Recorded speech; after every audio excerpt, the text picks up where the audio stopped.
You're listening to Two Bobs, conversations on the art of creative entrepreneurship with David C. Baker and Blair Enns.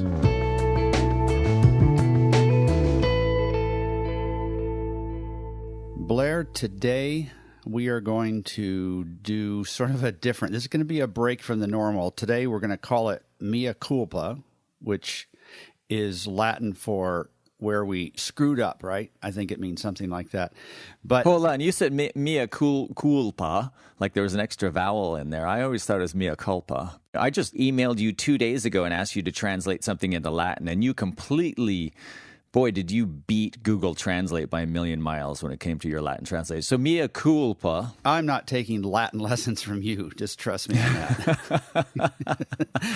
So it's culpa? It's culpa, right. Okay. Mea culpa. Okay. So when we first talked about doing this topic, I was thinking that we'd go through yours first and then we'd go through mine. And then it hit me. It's like, we'll probably never get to mine because you have so many of them.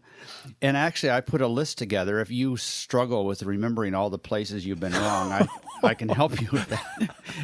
Well, why don't we just do your list of my errors? Why don't you take my inventory on this podcast and we'll see if we're still friends afterwards. Well, actually, we've shared a bunch of clients, Yeah. right?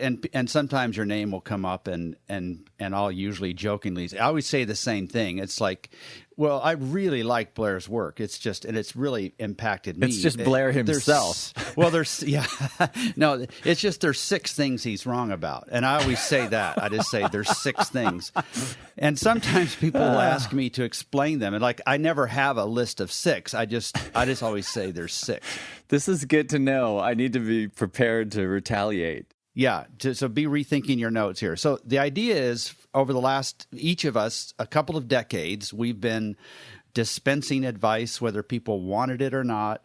Yeah. And the idea is that there are times when we've been wrong, and we know we've been wrong. And so we've each come up with a list of those places where we know we've been wrong. I'll tell you, though, before we get into the list, and you start us off with one. But before we do that, what really hit me thinking about this is, where are the areas that I'm wrong now, but I don't even know it? Oh, yeah. Do you want me to tell you? Do you have a specific idea? No, I don't. So tell me where you've significantly changed your mind. You start us off with something that you used to believe strongly and shout from the rooftops, and now you're issuing these editorial retractions about. Number 1.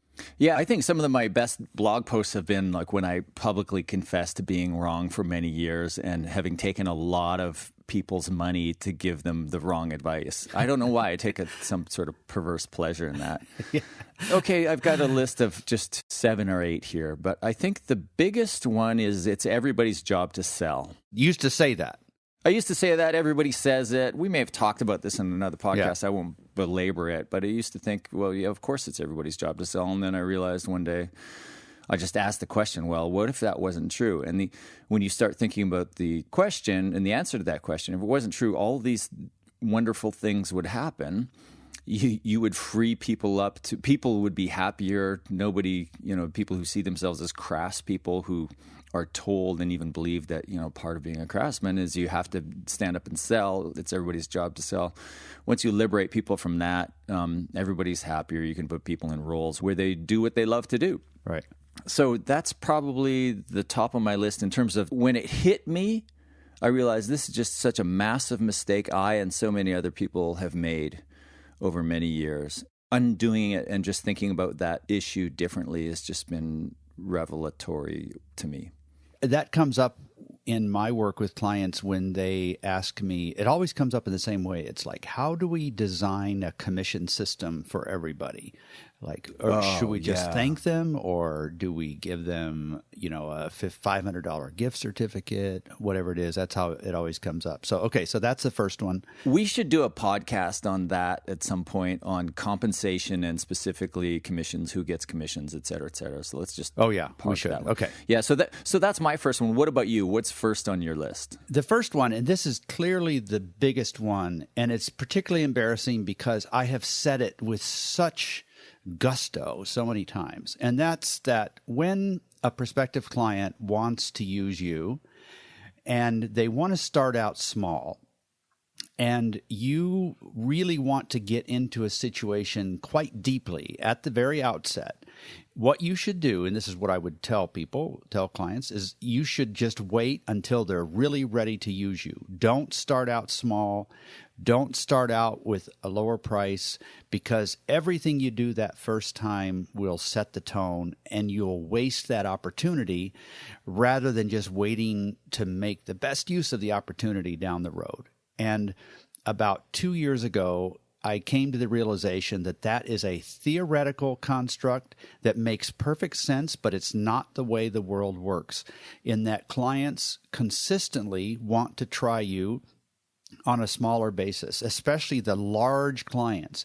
And you must be ready to not only do something smaller than you would normally like to do.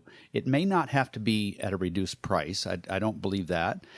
But it probably needs to be something smaller, and it probably needs to be on a quicker turnaround basis than you would normally provide or be comfortable providing. That's one of the biggest places where I've been wrong. Okay, I want to pick that apart a little bit, if that's all right, if there's room in this podcast to do that, because I see both sides of the argument. I actually think the truth is in the middle somewhere, because the theoretical argument I'm sure that you've made over the years is, no, if you take this small tactical project let's forget about price. If you take this small tactical project, then you're seen as the tactical shop, and you're showing the client that you're willing to skip over the strategy work to get to the tactical execution work, and therefore you're poorly positioned. You're seen as this, the idea that everybody thinks, or I was taught, let's get a foot in the door, get a project, and then leverage that into the account. And I say the same things. It doesn't really work that way. What you do is you set yourself up as the project shop. So you're saying you've given that advice over the years, but now you see that that's not true. It's a theoretical, it's an ideal, theoretical construct. Right. But it isn't really true. What I would suggest to you is that the truth somewhere in the middle is, I think I have this list of kind of mental models that works for me, and one of the number one mental model at the top of my list is something that I got from our mutual friend Mark O'Brien, and it's this idea of the third way. Mm-hmm. In life, we think we're given so many like binary decisions, either-or decisions, and the truth is, often the best answer to the question or the best path forward is a third way that you haven't considered. So what I would suggest is, when somebody comes to you, as a client comes to you and wants to start small, the language that I have my clients use is, listen, we're not really in the project business. We're in the business of larger I'm generalizing the language here. We're in the business of larger engagements with companies that spend between X and Y with us. So let's say it's like X is 100,000 and Y is 1 million, or just over the threshold of 100,000. You're looking at a project that might be, just off the top of my head, it sounds like it's in the $15,000 range. We're not really in the $15,000 project business. Now, we are interested in the $15,000 project business if we both agree that this is a test of the fit, a test of whether or not it makes sense for us to work together. And then if we both pass the test, we do this project for you, we both agree that there's a good fit here, then our expectation is that there would be more work that meets our minimum threshold of engagement. Yeah, and I agree with that completely, because I never think you should take a small project for a client that couldn't turn into a great client. It's more really about, is it okay to take those small projects from big clients? And I think I've just been very black and white about that, as opposed to like Mark's idea about the third way, which really strikes me as great. It's a logical. My approach to life doesn't allow too much compromise, and it's a character flaw. And I do think it's a character flaw in me, and I think that third way, the idea is great, and the way you're suggesting it makes perfect sense to me. Yeah, so I think the mistake is not just this basic tenet of mine of say what you're thinking. So if you're thinking, okay, well, I don't really want the project, I want a deeper relationship, just say that. Say, we're not really in the project business, we're in the business of longer relationships, but I understand it might make sense to test the fit with the project. I prefer a strategic one, but if it's got to be a tactical one, let's do the tactical one. Let's just both agree that if after this, we'll sit down, we'll see if there's a fit. If there's a fit, you understand we're looking for more work that meets this threshold. Right. And I think every large client who wants to test you out with a project that way would be open and honest and would be willing to proceed on that basis. And I think that's a win-win. Okay. What's your next mistake? I just wrote this down. I don't know if it's the next one, and I haven't thought too deeply about the specifics of it, but I wrote down large firms need to specialize. So for this, beating the specialization drum around positioning for years, the truth is the larger the firm, the less, it's not the less need for specialization, it's the less likely that you're able to arrive at a specialization that's meaningful. So as somebody who works primarily, it works now exclusively with kind of independent firms, every once in a while a really large firm would come along and I'd offer the same advice, well, you need to specialize. At some point you've got multiple practice areas, you might have multiple offices, you've got multinational clients. But the way I typically look at specialization, I think you probably do too, is discipline from market. What do you do and who do you do it for? So the idea that a large firm needs to narrow its focus like a small firm, I saw that as a mistake a few years ago. They do need to set themselves apart. In truth, the positioning of a large firm is their size, is their breadth, is their ability to work with large clients, often over a diverse geographic basis. Right, especially a network firm. Yeah, so that is essentially their positioning and eliminates a lot of their competition, except for the other large firms like theirs. And then there is a need for large firms, and very few firms, almost none of them, do this well. So maybe it's just another theoretical idea that's just impossible to pull off. But in theory, they should work to specialize or to differentiate from their direct competitors through their perspective, their overarching viewpoint on how this, it might be advertising, should be done. So it's a point of view that translates into intellectual capital, which gets turned into intellectual property, et cetera, et cetera. So that's how I think large firms need to attempt to differentiate themselves from each other. But the idea that they should actually specialize and narrow their focus once they get to a certain size, no, that's been bad advice. What I tell people is that the boundary for me is somewhere between 45 and 65 people. Above that boundary, that your specialization is automatically defined for you, and it's that you're big enough to be a one-stop, full-service shop to some degree.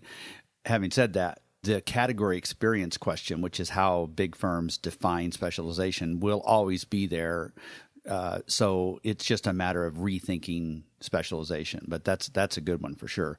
And in fact, I imagine don't some of your clients that you're working with that don't fall above that, they'll kind of throw the bigger firms in your face and say, yeah, well, they're not, yeah, not understanding that they really are, but it's not stated in the same way. They're big enough to be full service. You aren't. You need, the smaller you are, the more important specialization is. Or famous enough in the design world. They're famous enough to be seen as kind of the rock star designers, and therefore don't appear to be specialized. But they've reached that threshold that I think we've talked about before, where they're just, people want to work with them. Yeah. Okay, what's next on your list of areas where you've been wrong? Yeah, so this one, I'm moving away from positioning, which has been fun to talk about. Honestly, it takes me back to our new business summit days where we did that for 10 years. Wasn't that fun? Just oh my goodness, yeah, just tag teaming from the front. It was, and we had so many great firms go through that I really miss that. Anyway, this is about entrepreneurship, and it's this notion that if someone is working for you, so you're the principal and you have a key employee. If somebody is working for you, then they are not entrepreneurial, or they wouldn't be working for you. And the idea was that you wouldn't necessarily look for a partner from within your ranks, or you wouldn't look for somebody within your ranks to actually take over the firm, to buy the firm from you, and so on. So I was just automatically excluding an employee from entrepreneurship. And it's just wrong. It's just flat wrong. For one thing, every employee, every entrepreneur worked for somebody else at some point in their lives, even if they were just flipping burgers somewhere on the corner. But also, the world has changed that way in that people are starting entrepreneurial pursuits later in their lives. And so the fact that somebody doesn't own a firm until they're 40 That didn't used to happen in the past too much, but it definitely happens now, and it happens regularly and with great success. So I was definitely wrong there. I do not automatically rule somebody out as an entrepreneur if they are working for somebody else. You've had jobs, right? You weren't always an entrepreneur. I worked for somebody else. Yeah. Oh, yeah, for sure. Yeah. In fact, 3 union jobs. Oh, really? Oh. Yeah. What does that mean, right? You were probably the shop steward very quickly, weren't you? Whacking people over the head for working too hard. Were you mayor of the small town you lived in at some point? There was no mayor, but there was a town council, and then the town council of 5 selected one of the 5 to be the town president. So I was that, yeah. Was this the imaginary town of Bakerville? No, yeah. Yeah, listen, I don't want to hear that from you. You're always talking about Blairtopia, so at least I was a real mayor of a real town, and you're just in your own mind. I am emperor of a fictitious world. No, this was Winona Lake, Indiana. It was a very small town and did not get reelected for very obvious reasons.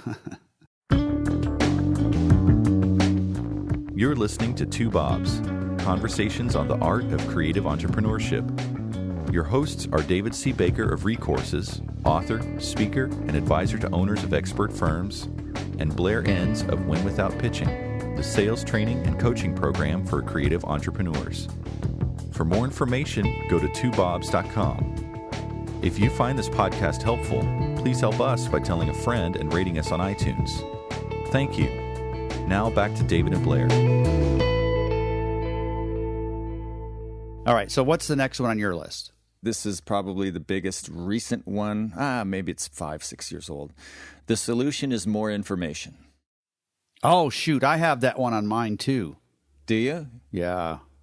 Yeah, like 100-page reports I would write for people that were just a total waste of everybody's time. Like, go ahead, but this is yours. I wasn't thinking of it in that context, but one of the things I like to say is when it comes to presenting diagnostic findings to a client, there's an inverse correlation between the value of your thinking and the amount of paper it takes you to communicate it. Okay. So think about that. Like, Yeah. if you got something valuable that you've uncovered about the client's situation, and you want to share that with the client, we tend to build these big, massive PowerPoint decks or write these long reports. And we write these long reports because we've charged a lot of money and we want to make it look like we've done a lot of work and that we want to support our brilliant thinking. But really, if you just stand up in the front of the room and say, okay, here's this one thing we found. And if you found one thing in the diagnostic work you did for your client that they didn't see that kind of changes everything, then, why write the big report?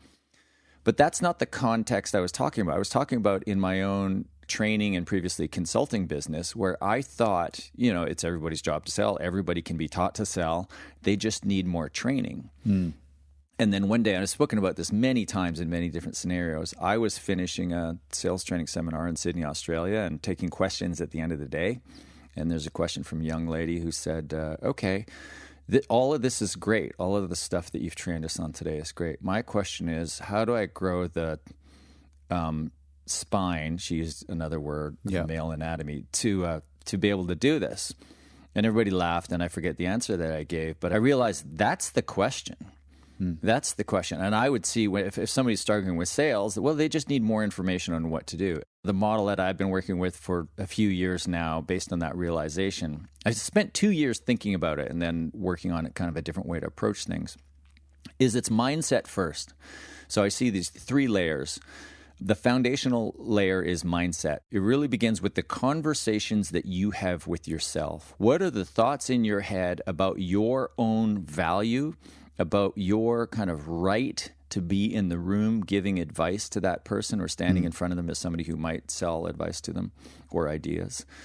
So just about the role you're playing. Are you there to talk somebody into something, or are you there to facilitate a journey leading that person to a better version of themselves and their business to a better version of that business? So it really starts with the thoughts that are in your head. So we start there.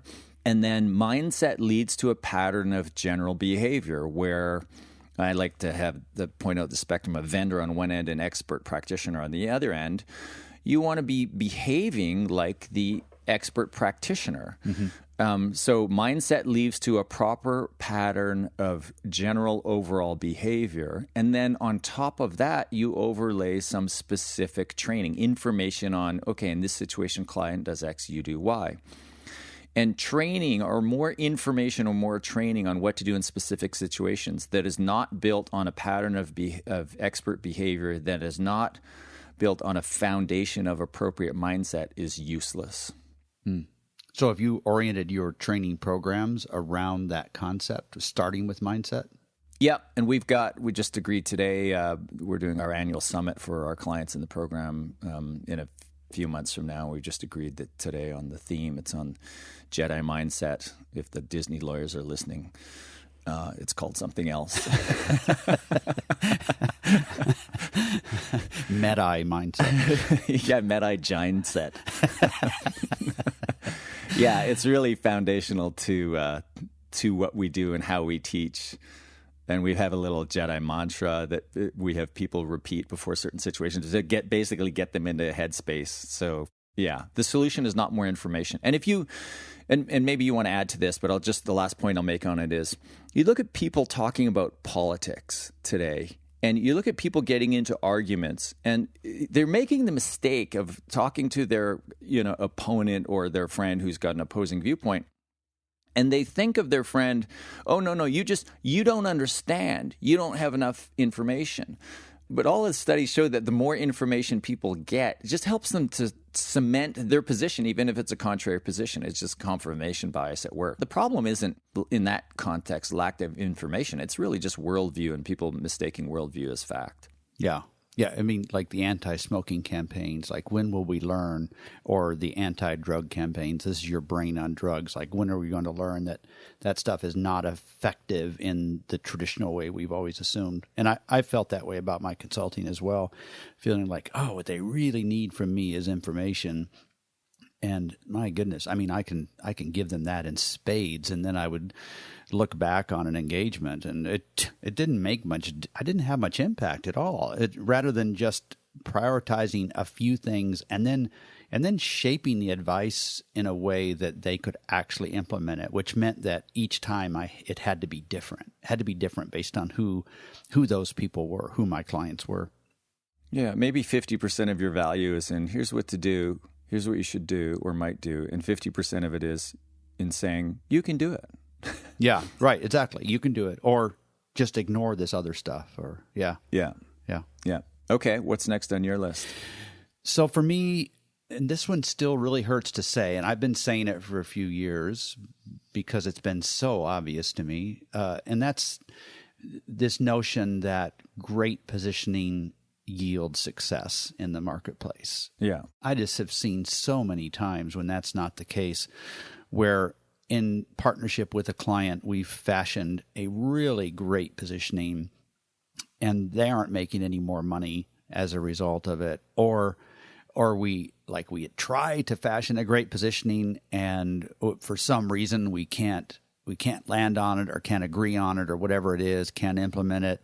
And still the firm thrives from all kinds of standpoints. It's a great culture. They do great work for clients. They're making good money, and in spite of a really lame positioning. And I used to trumpet this from the rooftops, basically, because back in that day, all of us consulting were really fighting an uphill battle trying to get people to believe that. And I know that I personally overstated this in many, many cases, not trying to scare people, but more, I think, just laying some absolutes down to get them to take it seriously. And it was just wrong. I now think positioning is even more important than I ever have, but for different reasons. It's not about success so much as I used to think it was.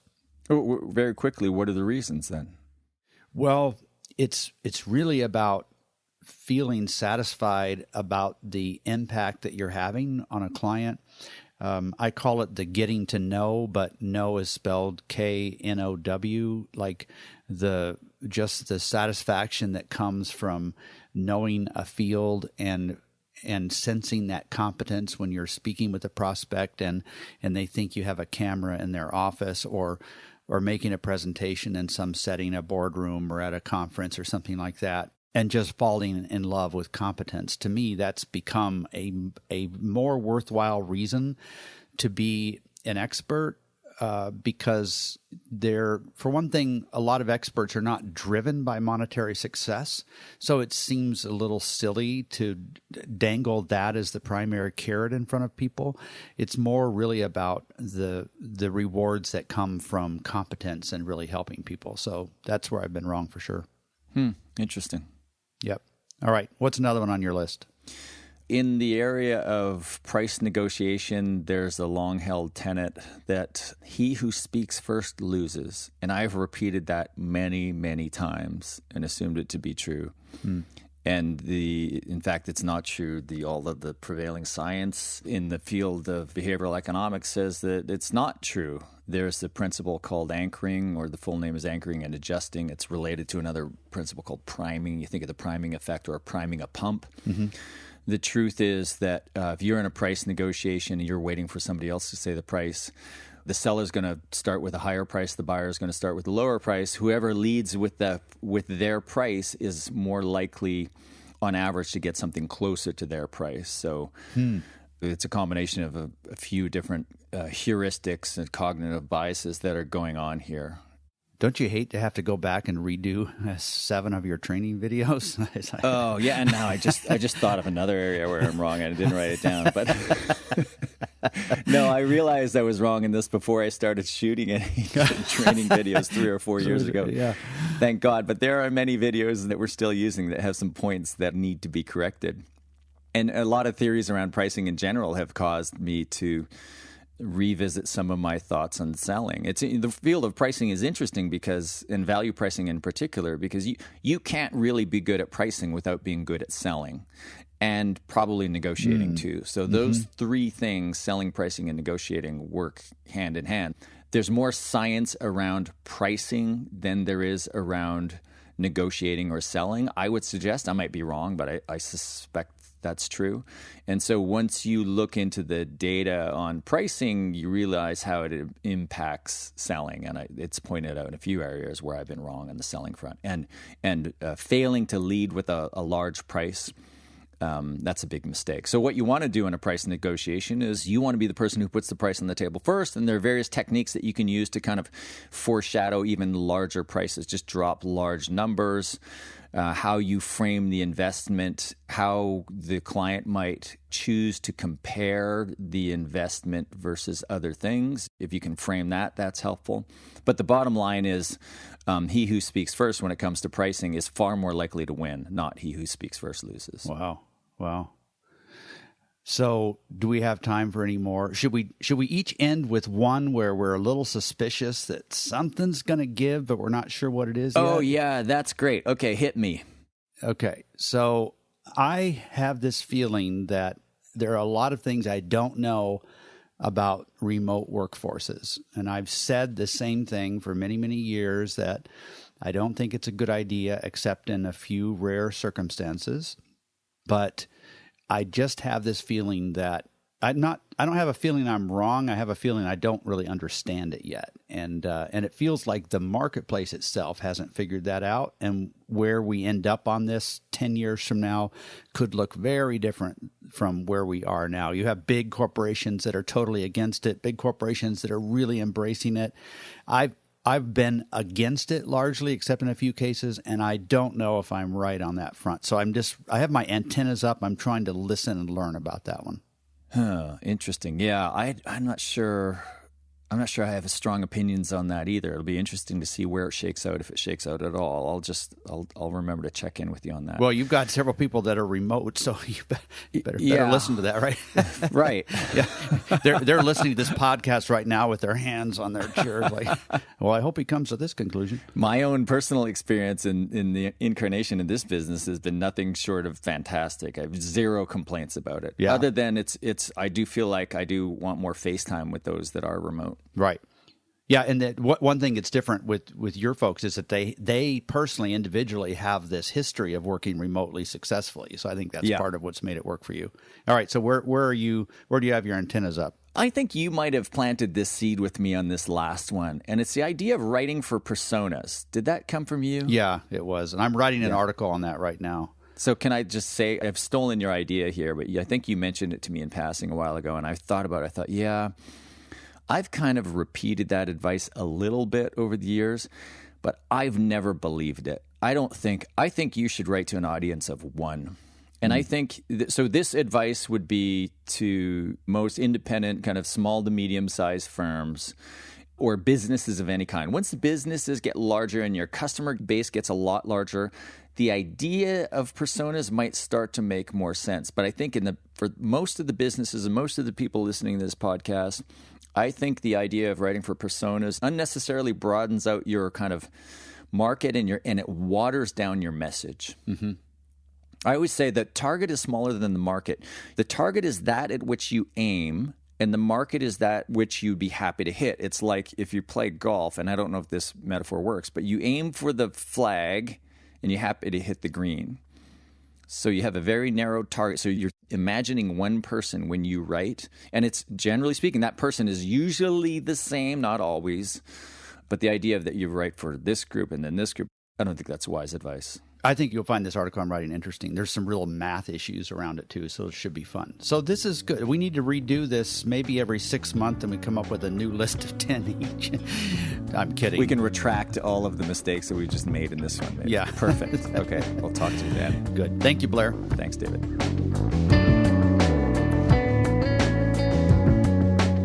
Thank you for listening to Two Bobs with David C. Baker and Blair Enns.